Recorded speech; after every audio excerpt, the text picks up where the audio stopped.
देखने में खत्म करें या आयुर्वेद के ज्ञान लेने में, वही समय है आपके पास। और जो समय बीतेगा वो वापस नहीं आएगा। आयुर्वेद के बारे में जान लेंगे, योग प्राणायाम को जान लेंगे तो आपको भी लाभ होगा, दूसरे को भी। तो मेरा ये निवेदन है। और फालतू के कुछ चैनल हैं जिनको बिल्कुल ही आप बॉयकॉट करें तो अच्छा ही है। आजकल वो पता नहीं क्या क्या सब फालतू दिखाने लगे हैं। बिग बॉस एकदम वल्गैरिटी और ऑब्सीनिटी और कुछ नहीं। और इसके अलावा वो राखी का इंसाफ और पता नहीं किस किस का इंसाफ, सिवाय बदतमीजी के, वल्गैरिटी के अलावा कुछ नहीं। गालियां दी जा रही हैं खुलेआम। जो गाली हम सड़कों पे नहीं सुनते वो अब टीवी चैनल में आ गई। सरेआम गाली गलौज हो रही, एक दूसरे को भला बुरा कह रहे हैं, एक दूसरे को नंगा करने में लगे हैं, टांग खिंचाए। इनका तो सबका विरोध होना चाहिए। मेरा तो निवेदन है कि यहां अगर हाई कोर्ट के कुछ एडवोकेट्स वगैरह बैठे हों तो इन सब पे पब्लिक इंटरेस्ट पिटीशन ठोकिए, इनको मजबूर करिए टीवी चैनल वालों को, ये ऑप्शन की और ये वल्गैरिटी नहीं, यही करिए। छत्तीसगढ़ हाई कोर्ट में करिए, बिलासपुर में तो आपके हाई कोर्ट है ही। तो ऐसे कुछ काम करिए तो इनको सबक मिले सीखने। और मेरा तो दिल करता है कि सारे हाई कोर्ट में मुकदमे किए जाएं, बिग बॉस पर और ये राखी के इंसाफ पर। तो राखी को इंसाफ यहाँ का कोर्ट देगा, ये सबको इंसाफ देती फिरती। हाँ, एक से एक भड़ेती फैला रखी है उसने, क्या क्या बकवास करती है, कैसे कैसे शब्द बोलती है, और सरकार खामोश बैठी है। सरकार ने ऐसा सोच रखा है कि ये अश्लीलता घर घर पहुंचे, ये सरकार सोच रही है। तभी तो इनको लाइसेंस और परमिट सब दिए जाते हैं, ना उनका कोई सेंसर करते हैं, ना उन पर कोई रुकावट करते हैं। शायद सरकार को लगता है कि लोग यही सब देखते रहे तो गरीबी भूखमरी के बारे में सोचेंगे नहीं, बेकारी के बारे में बात करेंगे नहीं, तो लोग मीठी नींद की गोली खा के सोए रहेंगे। तो आप थोड़ा सा समय के बारे में गंभीरता से सोचें कि आपका समय कितना कीमती है और उसको कहां हम लगा रहे हैं। मेरा और एक छोटा सा निवेदन है, फालतू टीवी में आजकल क्रिकेट मैच बहुत आता है, इसको भी ज्यादा ना देखें, क्योंकि क्रिकेट अब कोई खेल नहीं है, ये सट्टेबाजी है और ये जुआ है। 10 साल पहले से मैं ये बोल रहा हूं कि क्रिकेट सट्टा है, जुआ है, अब तो वो सब सिद्ध हो गए। 10 साल पहले मैं कहता था तो लोग मुझे कहते थे कि आप एग्जेजरेशन कह रहे हैं। अब तो हर एक खेल मैच फिक्स है, आप उसमें ताली पीट रहे हैं चौके और छक्के पे, वो फिक्स है, इतने चौके लगेंगे, इतने छक्के लगेंगे, इतनी बॉल पे नो बॉल, इतनी बॉल वाइड बॉल, इतने में रन, ये सब फिक्स है। खिलाड़ी रिश्वत खा के मैच हार रहे हैं, आप वैसे ही दुखी हो रहे हैं कि हम हार गए, उन्होंने पैसे खाए हारने के। हाँ, हम दुखी हैं कि भारत हार गया, ये हार गया, वो, उन्होंने पैसे खा रखे हैं, हारना ही है उनको, क्योंकि हारने के लिए ज्यादा पैसे मिलते हैं जीतने वालों की तुलना। और सारा खेल ये सट्टेबाजी में, ये आईपीएल का खेल जो आया ये सब सट्टेबाजी। कितना बड़ा घोटाला हुआ है आईपीएल में, आप सभी देख रहे हैं। अब उस घोटाले पे पर्दा डालने की कोशिश हो रही है, उसको भगा दिया यहां से, जो मुख्य घोटालेबाज है आईपीएल का, वो लंदन में बैठ गया, मोदी, वहां ललित मोदी। और यहां जो बड़े बड़े मगरमच्छ हैं जो खा रहे थे पैसा, वो अभी खामोश होकर बैठे। इस क्रिकेट ने तो देश का ऐसा कबाड़ा किया है कि हमारा कृषि मंत्री क्रिकेट के अलावा कुछ करता ही नहीं। अच्छा होता कि उसको क्रिकेट मंत्री बना दिया जाए। किसान मर रहे हैं भूख से, आत्महत्या कर रहे हैं, कृषि मंत्री को क्रिकेट से फुर्सत नहीं। पहले बीसीसीआई का अध्यक्ष, अब अंतर्राष्ट्रीय उसका अध्यक्ष। इसी के लिए अगर मजा है उसको तो छोड़े कृषि मंत्रालय, जाए क्रिकेट में। हमें क्या तकलीफ है? हमें तो तकलीफ है कि हमने उसको कृषि मंत्री बना के बिठाया, देश के 70-80 करोड़ किसानों का भविष्य तय करने के लिए। उसके पास क्रिकेट से फुर्सत है। बहुत अफसोस है। और सरकार भी इतनी कमजोर और लाचार कि उसकी जगह दूसरे को नहीं बना पाए। और ये क्रिकेट मंत्री क्यों, माने क्रिकेट में इतनी रुचि क्यों है? हर बड़ा नेता क्रिकेट संघ का अध्यक्ष बन रहा है इस समय। क्यों? पैसे हैं ना इसमें, हजारों करोड़ का ये बिजनेस है। इसलिए सबकी लार टपकती है वहां जाने की। और सबसे खराब बात है, गुलामी का खेल है। अंग्रेज आए तो क्रिकेट आया, जहां जहां अंग्रेज गए वहीं क्रिकेट गया। भारत क्रिकेट खेलता, Australia, New Zealand, Zimbabwe, south Africa, Sri Lanka, Pakistan, Bangladesh, ये सब अंग्रेजों के गुलाम हैं। जो देश अंग्रेजों के गुलाम नहीं है, कोई क्रिकेट नहीं खेलता। चाइना में क्रिकेट नहीं, कोई नहीं खेलता, जापान में नहीं, कोरिया में नहीं। और मैंने तो देखा जो इंटेलिजेंट हैं वो कोई क्रिकेट नहीं खेलते। जो भी देश होशियार है वो क्रिकेट नहीं खेलते। कहते हैं समय कौन बर्बाद करे, 8-8 घंटे दिन भर मूर्खों की तरह से बड़ी धूप में पागलों की तरह खड़े हैं क्रिकेट के मैदान। क्या मिलने वाला है? कुछ। आपको क्या मिलता मेरे को ये समझ नहीं आया। उनको तो पैसे भी मिलेंगे, आप टीवी खोल के बैठे हो।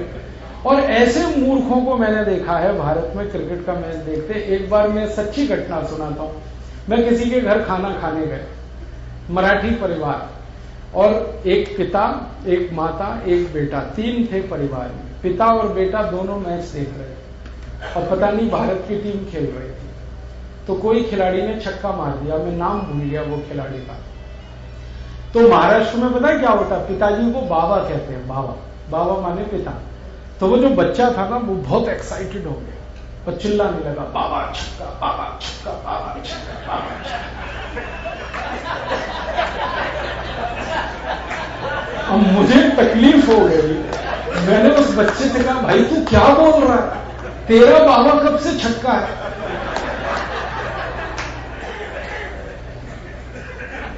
आप जानते हैं छक्का कौन होता है? जो ही और शी दोनों नहीं होते वो सब छक्के हैं। और वो कह रहा बाबा छक्का, बाबा छक्का। मैंने ऐसा एक्साइटमेंट कि बाबा को छक्का बजाए।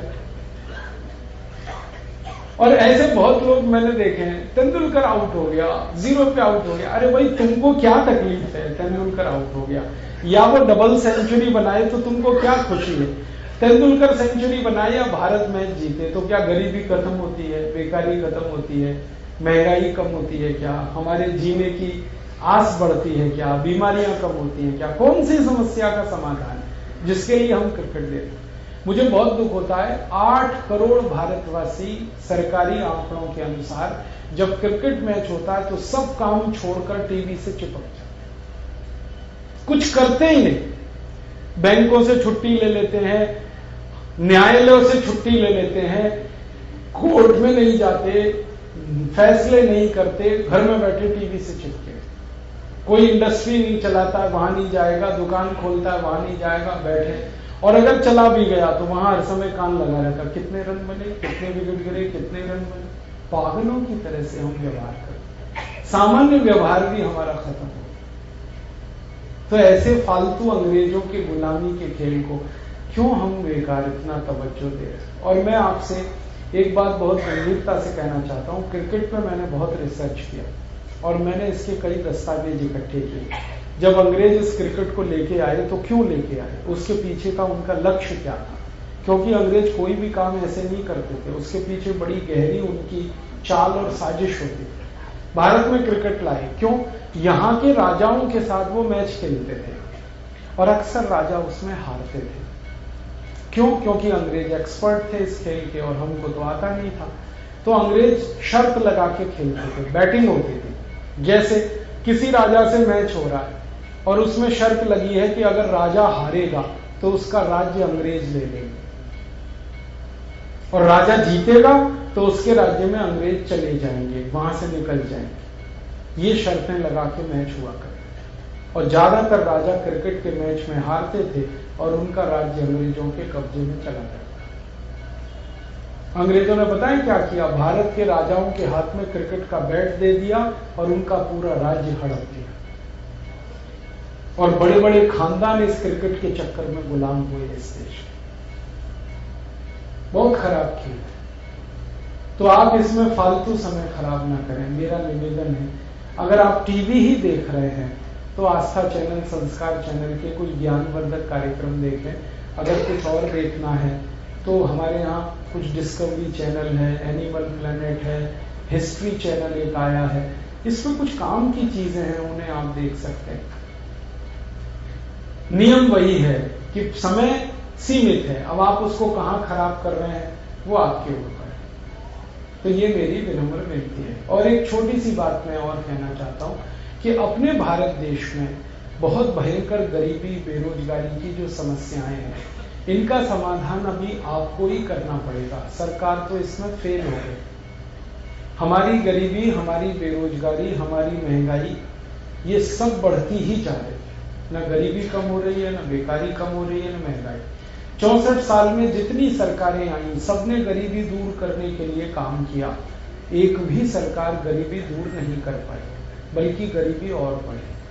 और हैरान करने वाली बात यह है कि भारत की सरकारों ने 12 पंचवार्षिक योजनाएं इस देश में लगाई गरीबी हटाने के लिए, और गरीबी खत्म होने की बजाय और बढ़ी।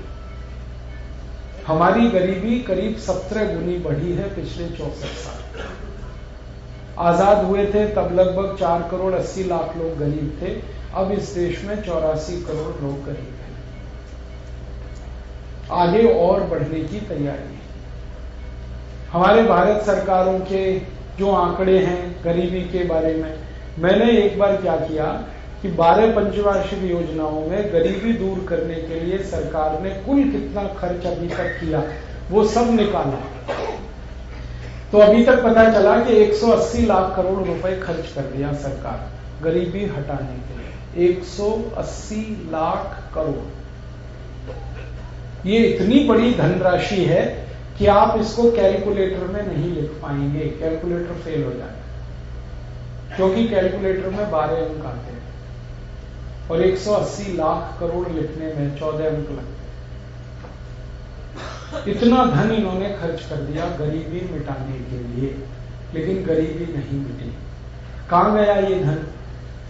इसके बारे में भारत के एक प्रधानमंत्री श्री राजीव गांधी ने बड़े हिम्मत और साहस से एक उत्तर दिया था। उन्होंने ये कहा था कि जब गरीबी मिटाने के लिए हम 1 रुपए खर्च करते हैं तो गरीब आदमी तक 15 पैसा ही पहुंचता है। 85 पैसा बीच में ही उसका लूट लिया जाता है।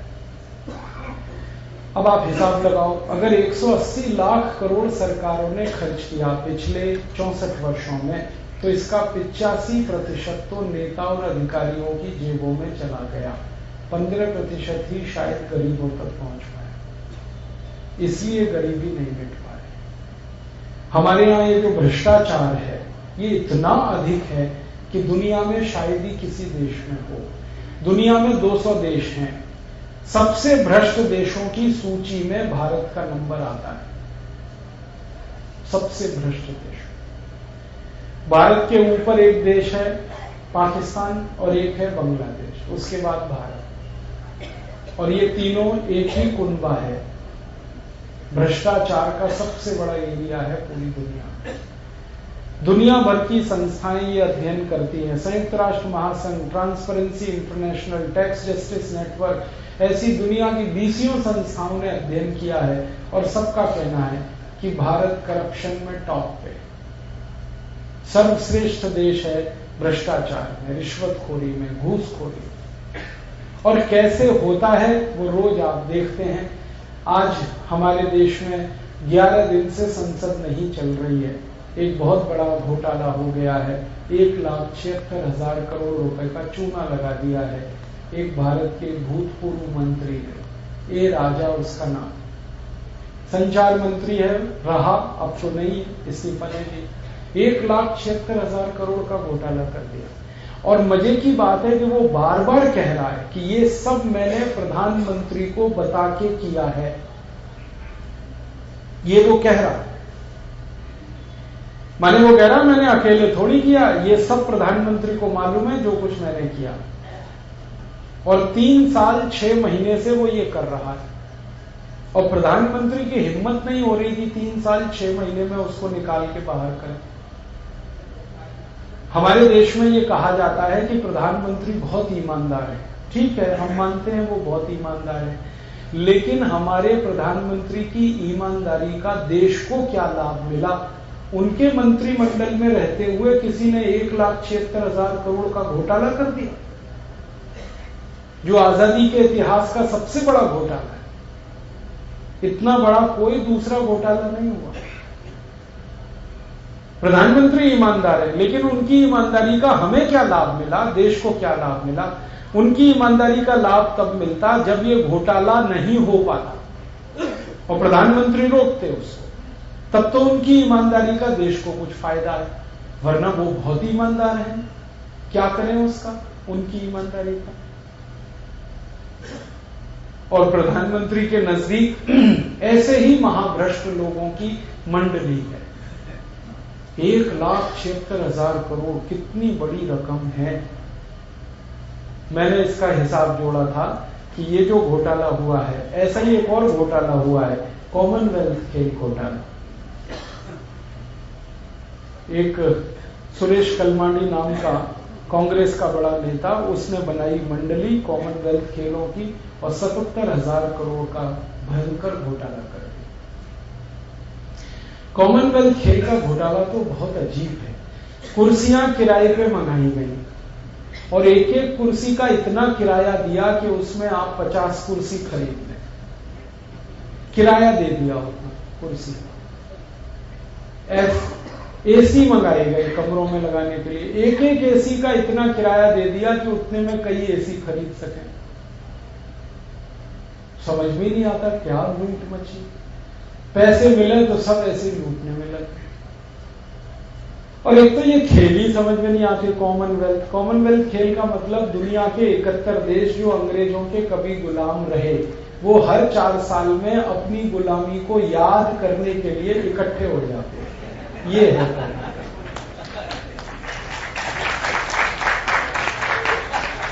माने गुलामी को भूले नहीं, इसके लिए हर 4 साल में इकट्ठे होकर कुछ खेल कूद करते हैं। याद रखो भाई तुम गुलाम थे। हाँ, और उसी गुलामी को पक्का याद रखने के लिए महारानी को बुलाते हैं। जिस महारानी ने हमको लातें मारी हैं, हमको गालियां दी हैं, हमारे ऊपर अत्याचार किए हैं, उसी को बुलाते हैं। उद्घाटन करो ताकि याद रहे कि इसी के गुलाम थे तुम सब। और वो महारानी ना आए तो उसके बेटे को बुला लिया इस बार, क्योंकि वो बीमार थी, नहीं आई तो उसका लड़का आया, उसने आके घोषणा की, तब खेल शुरू हुए। ये गुलामी नहीं तो क्या है? और कभी कभी तो कुछ ऐसा लगता है, एक महारानी का डंडा आता है, एक क्वींस बैटन्स। अब वो अंग्रेजी में कहें तो कुछ समझ में नहीं आता, हिंदी कहो महारानी का डंडा, यही हिंदी है उसकी। वो आता है और वो डंडा सब देशों में घूमते हुए आता है। 71 देशों में वो चक्कर लगाता हुआ आता है, जिस देश में खेल होने वाले। वो डंडा लाने में सबसे बड़ा घोटाला किया है। हाँ, पता है क्या, डंडा जितने रुपए में नहीं आ सकता था, उससे कई गुने ज्यादा पैसे खर्च किए। तो मैंने अभी हिसाब जोड़ा कि एक डंडा जो लंदन से चल के दिल्ली आया, उसमें जितना पैसा इन्होंने खर्च कर दिया लाने में, उतने पैसे में 100 डंडे सोने के बना लेते। ये है घोटाला का। हर चीज में घोटाला। बिल्डिंग बनी है 100 करोड़ की और पैसा लगा दिया 1000 करोड़, 5000 करोड़, 7000 करोड़। और ऐसी विचित्र बिल्डिंगें, पुल बनाए टूट गए, वो आपने देखा होगा। ऐसी भद्दपिटी है पूरी दुनिया में भारत की। सारे लोग चिल्लाते थे कि भारत से ये खेल हटाओ, क्योंकि यहां खेल नहीं, खेल का भ्रष्टाचार। भ्रष्टाचार का खेल तो यहां बड़ा है, बाकी सब छोटी चीज है। भला हो भारत के खिलाड़ियों का, जिन्होंने मेहनत की, हिम्मत की और इस देश को कुछ 39 स्वर्ण पदक दिलवा दिए और भारत कुछ सम्मानजनक स्थिति में आया। 101 कुल पदक मिले, उसमें से 39 गोल्ड मेडल थे। ये सब खिलाड़ियों के दम पे हुआ, वरना अधिकारियों ने तो सब घोट पीट के खा लिया। ऐसे हमारे यहां होता है। अब ये 77,000 करोड़ का कॉमनवेल्थ खेल घोटाला और 1,76,000 करोड़ का संचार मंत्रालय घोटाला, दोनों की रकम को जोड़ दो, करीब 2.5 लाख करोड़ बैठती है। और इतनी रकम से सोना खरीद लो तो छत्तीसगढ़ के हर एक परिवार को 10 किलोग्राम हम सोना दान में दे सकते। ये इतनी बड़ी रकम। अगर वही सोना छत्तीसगढ़ की सड़कों पे बिछा दिया जाए तो हर एक सड़क पर 10 मिलीमीटर मोटाई का सोने का परत बिछा सकते हैं पूरे छत्तीसगढ़। इतना ही बड़ी रकम डूब गई। और डूब गई तो कहां गई ये रकम? ये सब चली गई विदेशों में, फॉरेन बैंक, स्विस बैंक। हमारे ये जो बड़े अधिकारी हैं ना सीबीसी के, सेंट्रल विजिलेंस कमीशन, सीबीआई के, एनफोर्समेंट डायरेक्टरेट के, वो कह रहे हैं कि घोटाला हुआ, गया कहां पैसा? ये सब विदेशों में जमा हो गया। अब उन अकाउंट्स को चेक करने के लिए गए हुए हैं अधिकारी, तो पता चल रहा है कितना कितना पैसा कहां जमा हुआ है। लेकिन ये पक्की बात है कि 2.5 लाख करोड़ का घोटाला अगर हुआ है ये तो ये ऊपर से नीचे तक की बंदर बांट के बिना संभव नहीं है। ऊपर से नीचे तक बंदर बांट हुई है और इसलिए सरकार तैयार नहीं है कि जेपीसी से जांच करे, क्योंकि ज्वाइंट पार्लियामेंट्री कमेटी में सब पार्टियों के लोग होते हैं, तो घोटालों के सारे दस्तावेज सबके सामने आएंगे, तो बड़े बड़े ईमानदार लोगों की पोल खुलेगी। इसलिए सरकार तैयार नहीं कि जेपीसी से जांच करे और इसलिए संसद नहीं चल रही। 11 दिन हो गए और हम सब शर्म से अपना सिर झुकाए खड़े हैं दुनिया के सामने। जब दुनिया की संस्थाएं भारत के बारे में कहती है कि भारत महाभ्रष्ट देश है, तो अपना खून खौलता है, लेकिन जब ऐसे घोटाले हो जाते हैं तो हम उन संस्थाओं को जवाब भी नहीं दे सकते। वो कहती है देखो हमने कहा ये हो गए। और ये घोटाले आजादी के समय से ही चल रहे हैं। आपको एक बहुत खराब बात कहना चाहता हूं, आजादी मिली 15 अगस्त 47 को, थोड़े दिन बाद ही सबसे बड़ा घोटाला हुआ था, जीप स्कैंडल। भारत के एक रक्षा मंत्री थे वीके कृष्ण मेनन, आपको याद हो, उन्होंने जीप खरीदी आर्मी के लिए, लेकिन जीप कागज पे खरीदी, वास्तव में नहीं आई। पैसे चले गए, पेमेंट कर दिया एडवांस, जीप नहीं आई, आज तक नहीं आई वो जीप। वो पैसे कहां चले गए? विदेशी बैंकों के खातों में जमा। और जब वीके कृष्ण मेनन को ये कहा गया कि भाई आपने तो बहुत बड़ा घोटाला कर दिया, तो उन्होंने पता उत्तर क्या दिया था? शराब के नशे में मैंने फाइल पे साइन कर दिया, मुझे पता ही नहीं। माने ऐसा आदमी जो शराब पी के फाइल साइन कर रहा है, उसको देश का रक्षा मंत्री बना दिया। आप बोलेंगे जी कारण क्या था? बस इतना कि उनकी नेहरू जी से बड़ी यारी थी। नेहरू जी के वो पक्के यार थे वीके कृष्ण में, और पक्की यारी क्या होती है वो परिभाषा आप सब अच्छे से जानते हैं। खाली इसलिए वो देश के रक्षा मंत्री थे कि वो नेहरू जी के परम मित्र, पक्के यार। और ऐसा आदमी जो शराब के नशे में ऑफिस में बैठता है। हमारे बाहर के देशों में राजदूत होते हैं, तो ये वीके कृष्ण मेनन जब भी विदेश यात्रा में गए, हर एक राजदूत से एक ही शिकायत आती थी, ये नशे में इतने दुष्ट रहते हैं कि इन्हें कुछ पता नहीं है। और शराब ही नहीं पीते थे, अफीम भी खाते, अफीम शराबी। ऐसे आदमी को भारत की आजादी के बाद पहला रक्षा मंत्री बना दिया। क्या होगा देश का? और उन्होंने सबसे बड़ा घोटाला किया, जीप स्कैंडल, करोड़ों रुपए देश के बर्बाद। फिर बाद में उनसे कहा गया भाई इस्तीफा दो, तो कहा इस्तीफा नहीं दूंगा। फिर नेहरू जी से कहा इनका इस्तीफा लो। नेहरू जी क्या कहा करते थे उस समय? नेहरू जी ये कहा करते थे, एक दिन पहले तक नेहरू जी, ये घोटाला होने के एक दिन पहले तक नेहरू जी ये कहते थे कि मेरे मंत्रिमंडल में और सरकार में कोई भ्रष्टाचार करेगा तो मैं बिजली के तार से उल्टा लटका दूंगा उसको। ये नेहरू जी कहा करते थे। और अगले दिन पता चला घोटाला हो गया, तो फिर नेहरू जी को कहा गया लटका दो इनको बिजली के तार से, ये रक्षा मंत्री हैं आप। तो नेहरू जी चुप हो गए, कुछ बोले ही नहीं, कई दिन नहीं बोले। फिर एक दिन उन्होंने मुंह खोला और ये कहा कि भारत में ये जो प्रजातंत्र की गाड़ी चलती है, ये बिना भ्रष्टाचार के तेल के नहीं चल सकती। ये कह दिया। मतलब इस प्रजातंत्र में भ्रष्टाचार होना अवश्य जरूरी है, नहीं तो ये चलेगा ही नहीं डेमोक्रेसी। तो अब आप सोचो कि ये प्रजातंत्र है या लूट तंत्र है, ये लोकतंत्र है या लूट तंत्र, जिसमें भ्रष्टाचार तो होना ही है। हमारे प्रधानमंत्री ने स्वीकार कर लिया, फिर उसके बाद तो बहस ही खत्म हो गई जब प्राइम मिनिस्टर ने ये कह दिया कि ये तो होना ही है करप्शन। तो तब से ये करप्शन हमारी सरकार के लिए महत्व का मुद्दा ही नहीं है। और फिर उसके बाद तो सबको खुली छूट मिल गई।